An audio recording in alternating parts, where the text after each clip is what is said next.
Hey, welcome back everybody. Welcome to the channel. Welcome back to another episode.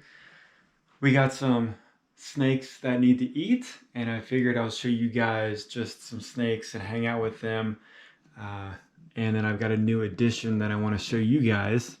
But I know you guys love the ghost, so I figured we would start out showing her off. She is acting kind of wild, but she always likes to be held, and then she rarely likes to get put back if we try to put her back after hanging out with her for a minute or two. But her colors are looking awesome, good size on her, and cannot wait for her to start putting on some serious size, because I've found out that they definitely grow longer before they grow thicker. So normally at about the 3-year mark is when they start putting on their size, and that's exactly what my albino and my normal was doing. Now she's about 4 years old, and from here on out she should be getting the higher body, the higher sides, and then she should be getting a little bit thicker. I won't say fatter, because hopefully she doesn't get fat. But the Argentine is glad she's up on the glass right now, so we can actually see her. She's looking awesome. So these new tubs from IKEA have been working out very nicely. They aren't spilling them like they used to, but of course once they get out and they're wet, they drag water along with them.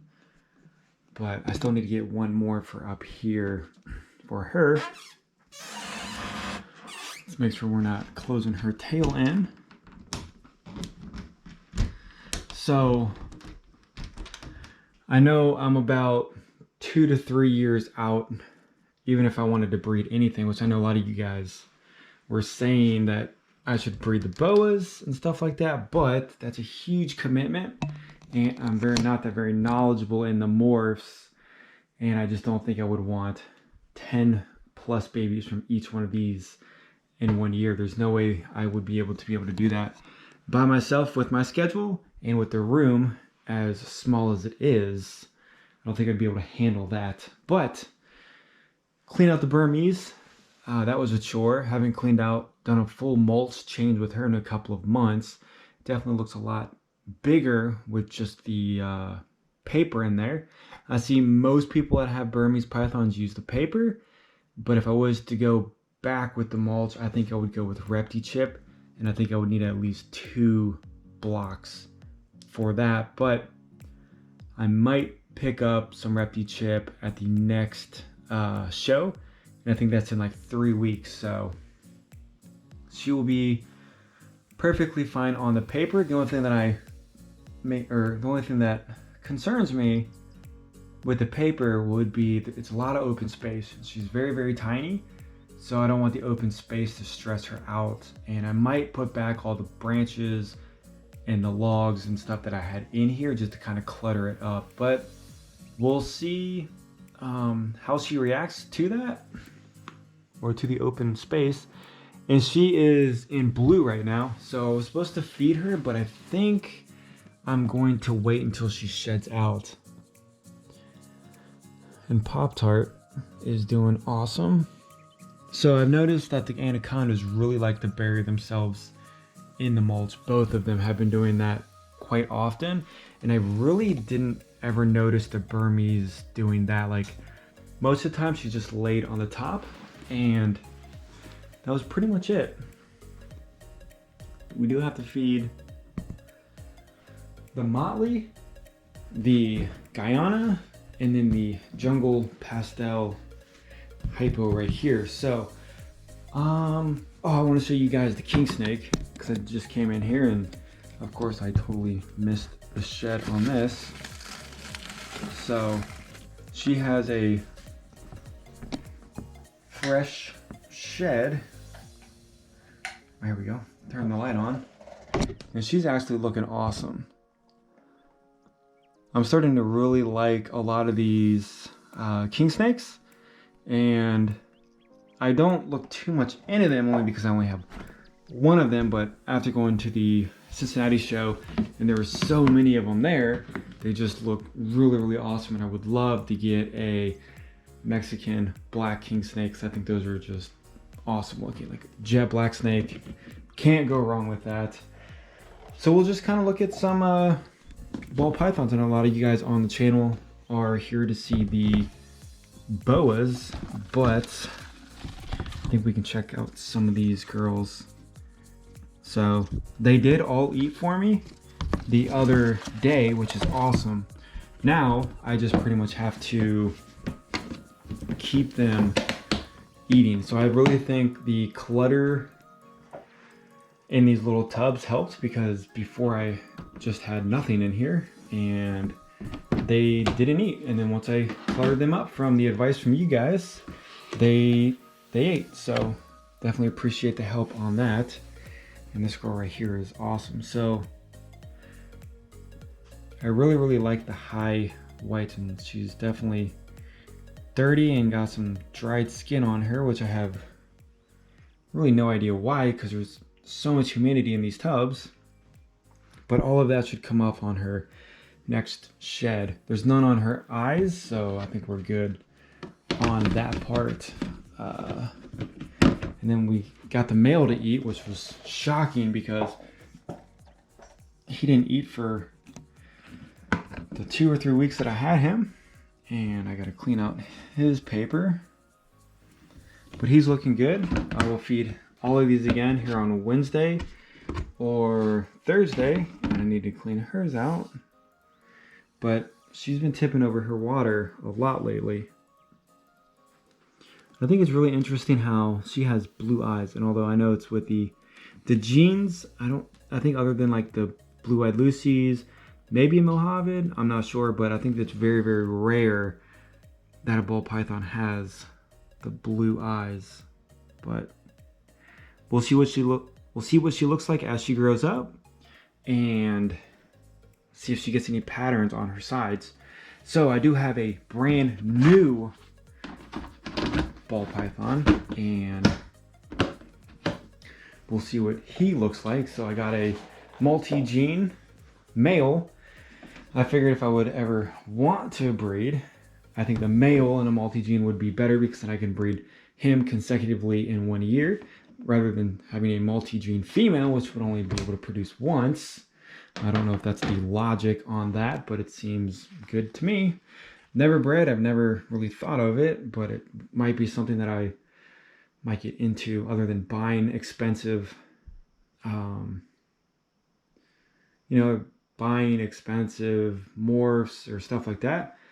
Why not just make your own? So that's what I might plan on. That's what I might be planning on doing. And so this is a banana leopard pied. It was sold as a 2019, but it's fairly large for a almost 2-year-old snake. But I just got him today, and so he's definitely a little shy. And I love the freckling on that. I believe that's from the banana. And then, of course, all of the pieds have, well, I would have shown you if he let me, have an all white belly. So definitely for sure a pied.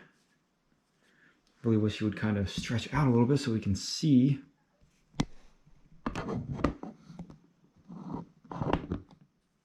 Everything on how he looks.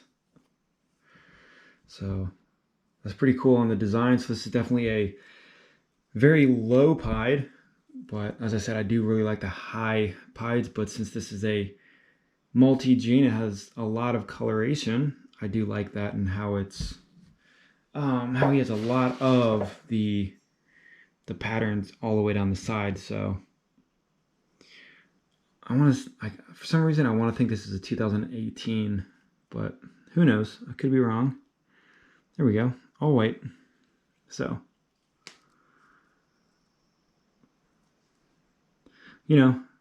the possibilities are endless with him, and we'll see what happens in the future.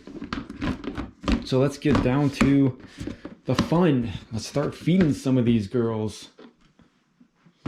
And let's start off with the Guyana. She shed out a couple of days ago, and of course she was looking awesome. So, I don't even know where I was looking at. Right there with the camera. But she's 2016. She's extremely small for her age. And I'm not sure how she's going to turn out as she gets older because she's not growing a lot. But I do know the BCCs are slow growing, or can be. And we had a lot of issues at the beginning of her life with eating. So that definitely did not help things out. And we will be feeding rat pups. So she should be hungry. There we go. Good strike. And we'll just watch her eat.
All right, perfect. Very happy about that. Put her water back. We'll put the lid on since she is done. Button this up a little bit.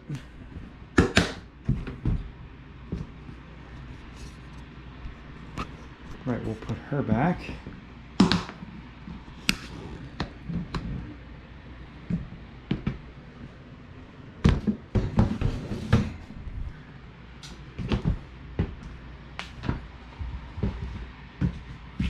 And she should be ready for some food. She also shed out a couple days ago, if not a week ago, so we missed a meal for her. But hopefully she will eat again right now. There we go. Perfect. So this is the Jungle Hypo Pastel. She looks awesome. Love the jungle patterns. I kind of wish I got into the jungles earlier. I got her, I think, November. Just October, November-ish last year.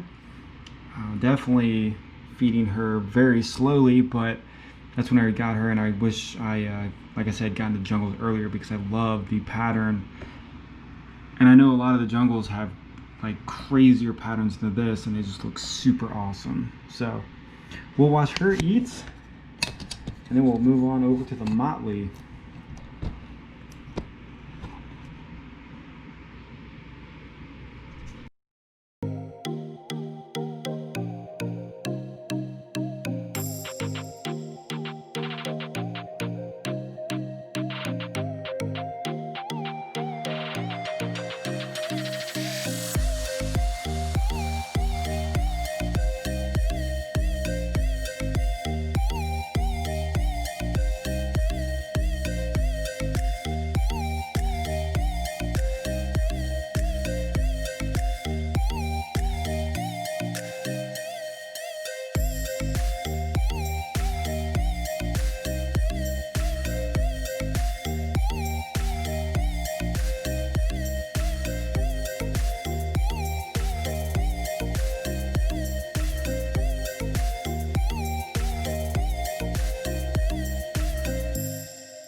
All right, she did pretty well. She always takes forever to eat.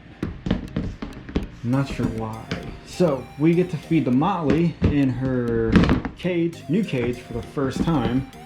I don't know why this isn't going back on right. There we go. So hopefully she eats. And unfortunately, man, I always unplug this light. It's a good thing we're going to swing it around. Alright, so unfortunately we're not going to feed the Burmese, even though we got the food for him. Or, I mean, her. We'll do this one, it's a little bit smaller. Alright, let's see what she does. Dang, that was ridiculous. I haven't seen her strike like that in a while, but the enclosure is holding up very nicely, and I think I have to poke some more holes in there. I got some on this side, but the humidity, like if you feel in here, the humidity is pretty high, but so far it's not like putting condensation or anything on the PVC or the plexiglass, so that's good. I might do just a row in the back and then do another row on the side. So I'm going to be building another one of these, and since I built it a little higher than it should, I think when I build my second one, I should build it at the same height, because if I do it at 14 inches, it'll just be off, and then my OCD is going to be all messed up looking at this thing with it lower, and then another one stacked, and another one stacked here. So I think I'm just going to keep it 18, and then when we go up on the higher level, we're going to shrink those down to about the 14-inch height mark. But let's watch her eat. And there's a ton of bedding in here, so hopefully she doesn't have any issues, you know, eating the bedding.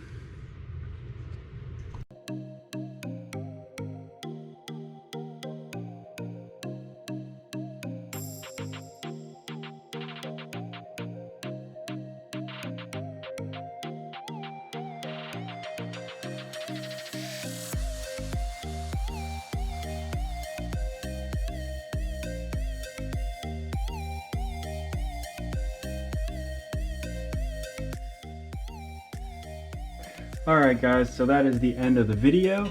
I appreciate you guys watching. I appreciate the support from you guys and the comments, and you guys trying to help me out on feeding some of these stubborn snakes, and it's definitely helping me out. And so I'm thankful for that. Thankful for you guys that are following me and doing that and taking your time to help me out. Pop-Tart is creeping out of her little water box, and I'm thinking she smells some rats, but it is not time for her to eat.